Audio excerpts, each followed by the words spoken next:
Happy new month everyone, welcome to my channel. My name is Angie. Today we are going to be making turkey meatballs. Let's get into it.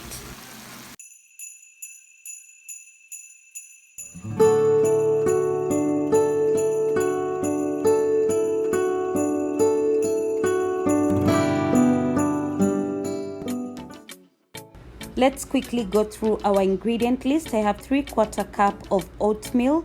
This is spring onion right here, 2 cloves of garlic, then this is fresh rosemary and thyme that are finely chopped, 1 large onion finely chopped, and then I also have an egg back there that I'm going to use as my binder, and 2 pounds of turkey meat.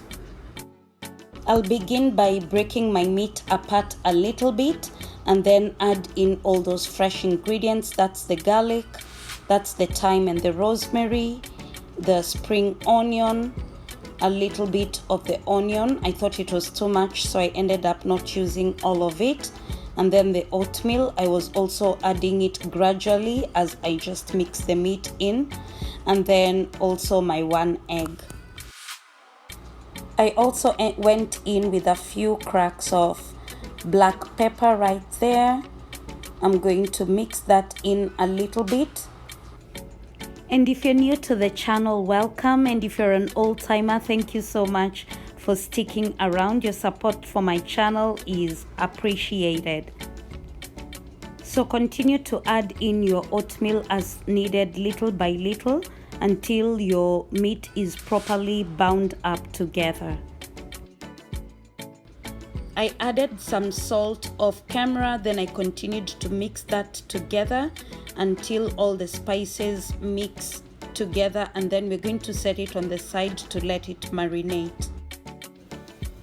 I will start making some Christmas content now that we're in the month of December, so watch out for that.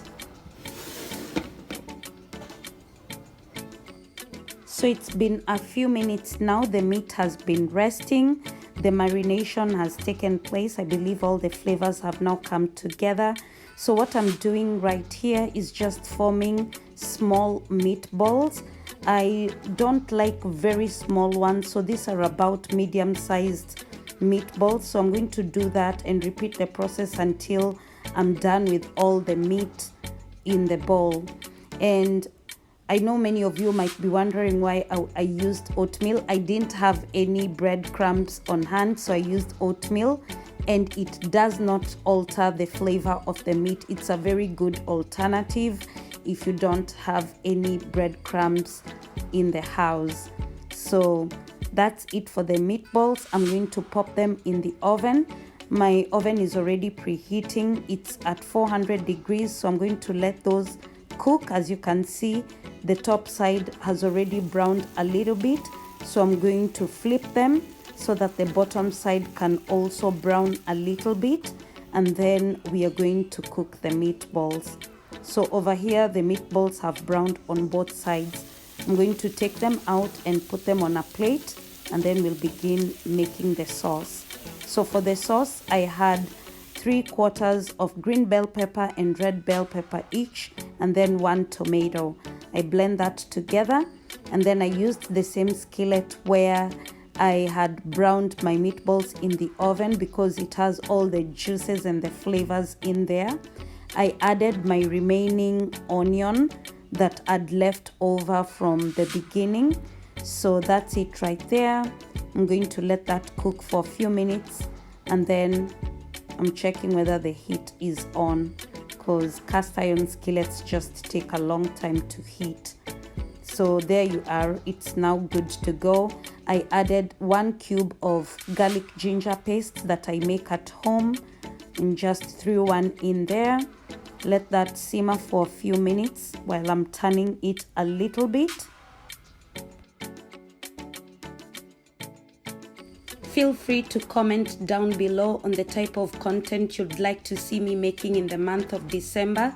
I will highly appreciate that.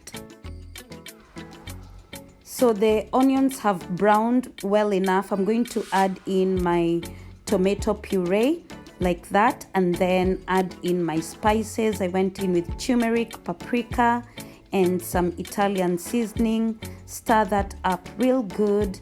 And then also I went in with some of the stock that I had left over when the meatballs were browning in the oven.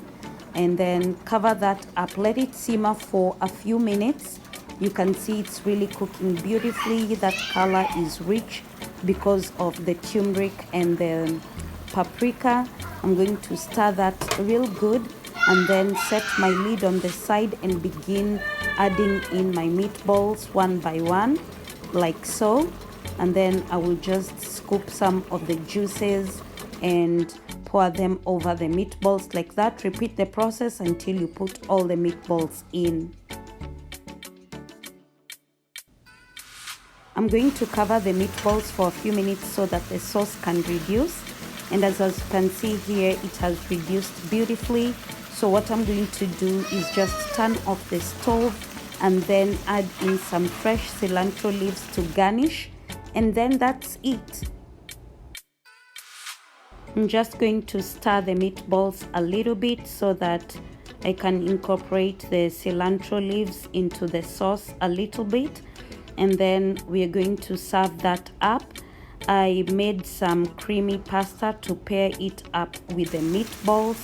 Just look at that. They were so beautifully cooked. They were really moist and tender on the inside.